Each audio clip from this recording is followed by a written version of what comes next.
Dance Festival Malta qiegħed fit-tieni sena tiegħu, tieni edizzjoni din is-sena. U s-sena l-oħra għamel hit mill-ewwel biex ngħidu hekk. Kien niċċa illi konna għadna ma bdejniex niċċelebraw bħala aġenzija u ħassejna illi kien hemm lok fejn nistgħu nagħmlu dan il-festival u fil-fatt dak li ħsibna irnexxa għax kien hemm diversi żeffiena lokali kif ukoll dawk minn pajjiżi oħra li interessaw f'ruħhom f'dan il-festival u mhux biss ġew għal produzzjonijiet imma anke ipparteċipaw fil-masterclasses li huma nukleo importanti f'dan il-festival.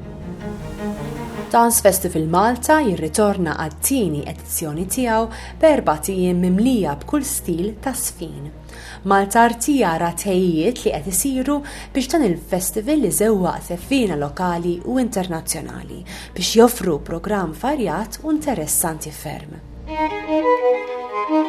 The legacy I'd like to create in terms for when you talk about dance and what we leave behind is creating an infrastructure that has a space to continue growing. Dance has been existing for the last 8 years in this country, but has grown since we joined the European Union, and now we are creating a festival that is recognizable to be noticed as one of the main festivals within the European Union, especially within a Mediterranean context. Interessanti li dan il-festival poġġa l-Malta fuq il-mappa tad-dinja bħala destinazzjoni għal din id-disciplina illi fiha ħafna ġeneri fiha stess u illi qed jiġbed ħafna żeffiena minn barra li jixtiequ jagħmlu karriera fis-żfin biex jagħmlu masterclasses u jaraw xogħol ta' żeffiena oħra barranin u dawk lokali imma anke jitħarġu ma' żeffiena u mentors ta' livell għoli ħafna. We'll be having more international people coming. They will be seeing our work that we are producing, because now we have a lot of freelance dancers who are creating their work, community projects, some of the established artists who have been around, say, for the last 10, 15, 20 years. And now also reaching out to what we would call a youth platform that gives them the understanding of what it means to go into the professional world. Il-festival huwa inklusiv ħafna, beda fil-fatt mill-ewwel sena illi kif taħna kif għamilna kellna l-ewwel produzzjoni wera kemm se jkun festival inklusiv u dik għall-Festivals Malta hija xi ħaġa li aħna kburin ħafna biha. U allura mill-ewwel issettja ċertu parameters biex ngħidu hekk il-festival u kull min se jattendi jaf illi ħajkun festival interessanti immens illi mhux biss jiċċelebra l-inklusività u d-diversità imma wkoll jiċċelebra il-disċiplin ta' żfin kollha.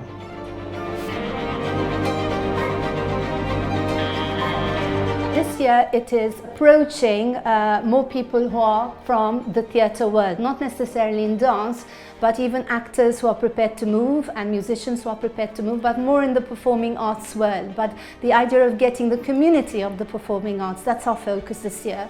And it's a project led by Julian Schembri with a colleague called Maya Flexibrot from Israel, who's a composer. And they have this idea, which is going to be called urban symphonies. They're going to be performing in areas of Valletta. And it will be a community project because they are going to be 4 days together with people who have never met before. It will be their first time coming together and creating a residency which will culminate to a performance. Is-sittana jagħti ħafna informazzjoni fuq id-diversi produzzjonijiet u d-diversi masterclasses li ħajkun hemm u speċjalment għal dan il-festival għax tant hemm magħżla kbira inħeġġeġ il dawk li jixtiequ jattendu kemm għall masterclasses kif ukoll il-produzzjonijiet illi jidħlu u jippjanaw għax il-postijiet ivarjaw minn posta l-ieħor anke fl-istess ġurnata. Infakru id-data ta' dan il-festival, Dance Festival Malta, illi ħajkunu fl-aħħar weekend ta' Lulju bejn is-27 u 30 ta' Lulju.